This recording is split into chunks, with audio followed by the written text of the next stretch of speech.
This is a story for the loves that linger like a soft ache beneath the ribs. It's not a fairy tale. There are no fireworks or wedding bells here, only rain and silence, and the kind of love that teaches you how to let go just when you've finally learned how to hold on. We grew up in the same compound, where every alley held a secret and every summer afternoon smelled of dust, mangoes, and mischief. From kindergarten to high school, we were inseparable, two shadows chasing each other through childhood. I was the tiny girl with scraped knees and a stubborn glint in my eye, always ready to climb trees I had no business climbing. And him, he was my shield.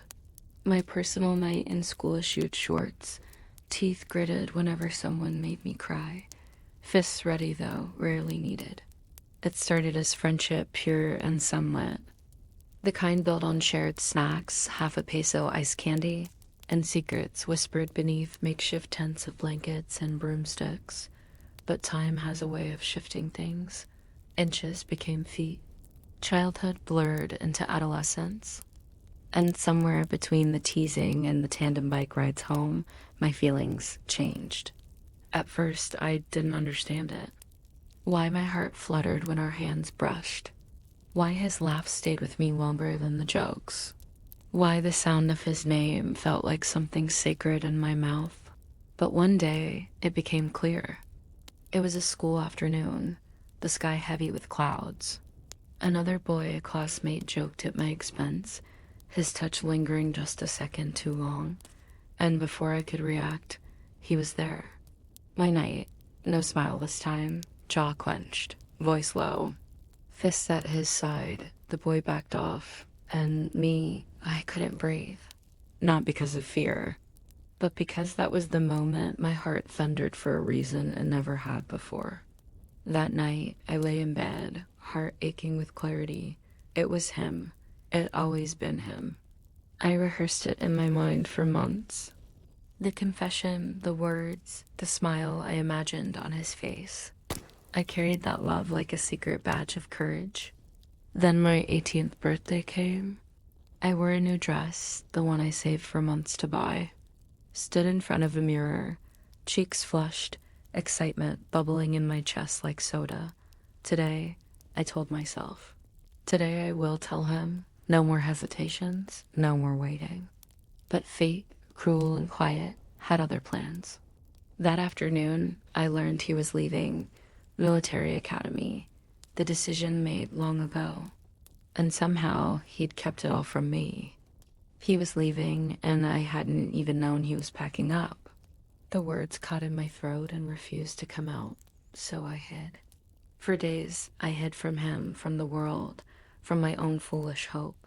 He looked for me, knocked on our gate, waited under our tree, tried so many times to say goodbye, but I couldn't face him.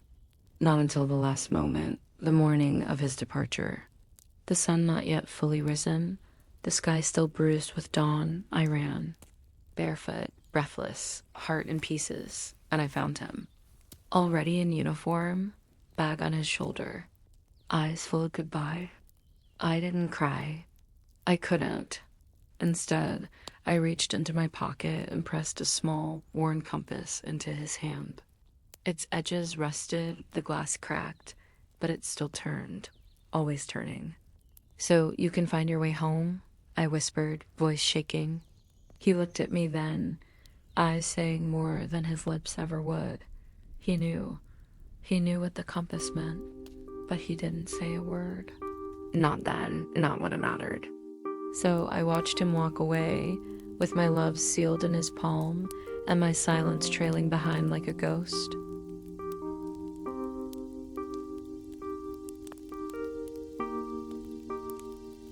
I sat by the cracked window of our old compound, the late afternoon sun casting long shadows across the peeling paint and dusty floorboards. Outside, cicadas hummed their endless summer song, a lazy soundtrack to the waiting. I wrote letters, one after another, folding my heart between the creases. Each word a lifeline thrown across the miles. Every weekend, I dialed his number, my voice a trembling whisper in the static, hoping to hear his breath on the other end. Sometimes he answered.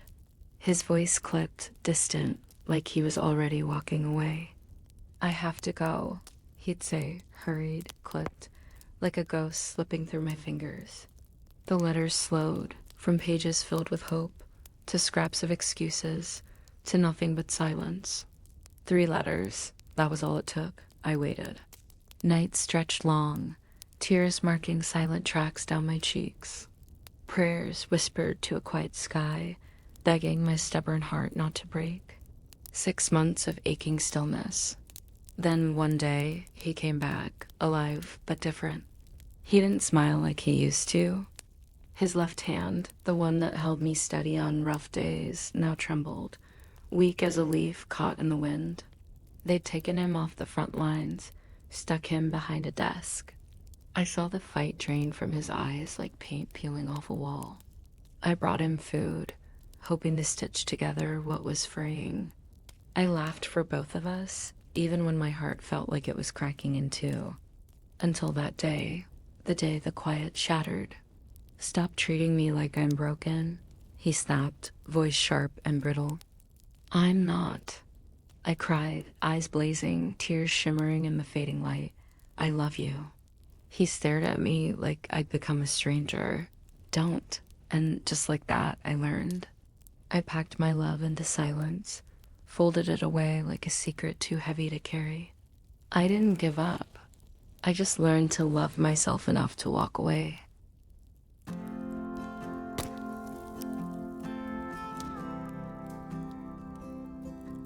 Three years later, I found myself back in the compound, the place where every corner held echoes of laughter and ghosts of memories. Beside me rolled a man in a wheelchair. We'd met at a charity event, 2 souls stitched together by quiet battles and gentle strength. I saw him standing there watching us. His eyes swallowed every unspoken word, every lingering question that time had left behind. He finally asked, voice rough with everything unsaid, "Are you happy?" For a moment, I didn't feel anything. Not anger, not pain. Only a calm truth settled inside me. I had moved on. Love, real love, had worked its quiet miracle. It healed the invisible scars tucked beneath my smiles, the ones I never thought anyone would see. I smiled back, soft but sure. Yes, I am. I love him and he loves me, and that's all that matters. There was no bitterness in me, no fire for revenge. I had simply grown. And finally, I let go. I loved her. From the very first time she grabbed my arm on the way to school, that tiny grip like a lifeline, to the day she pressed that worn compass into my hand. But there was a dream in me, a fire burning hotter than fear or doubt, to serve, to protect, to wear the uniform and make my father proud. I told myself I was strong enough to walk away, to carry the weight alone. In the academy, her letters became my sanctuary. Her handwriting, a map home I could touch in the dark.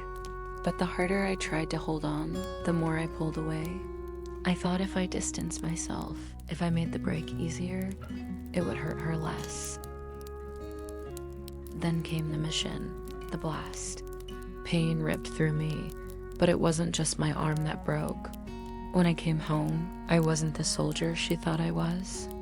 I was a man stitched back together with cracked edges and broken pieces. I wouldn't let her see me like that. She deserved someone whole. But she kept coming, smiling, loving me with a heart bigger than my fear. I pushed her away. I told myself it was noble, that it was the right thing to do. But inside me, there was a war, a quiet storm raging between what I wanted and what I thought I deserved.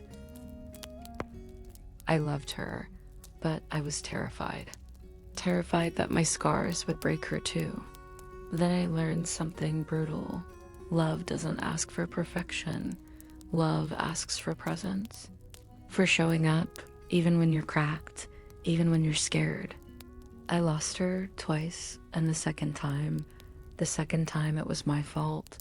Now I carry that compass still.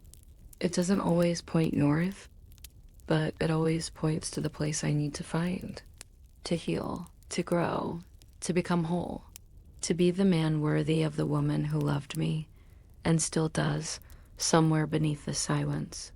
And maybe, just maybe, I'm ready to start walking that path back.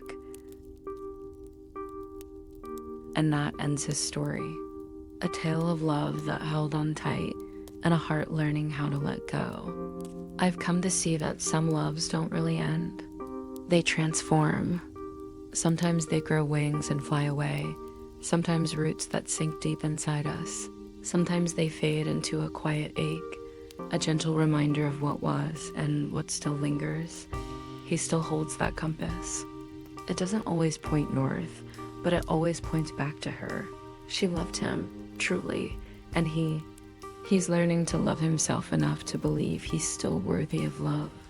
If you've ever loved and lost, not because the love wasn't real, but because life pulled you apart, this story is for you. Because love doesn't always lead to forever. Sometimes love leads you back to yourself.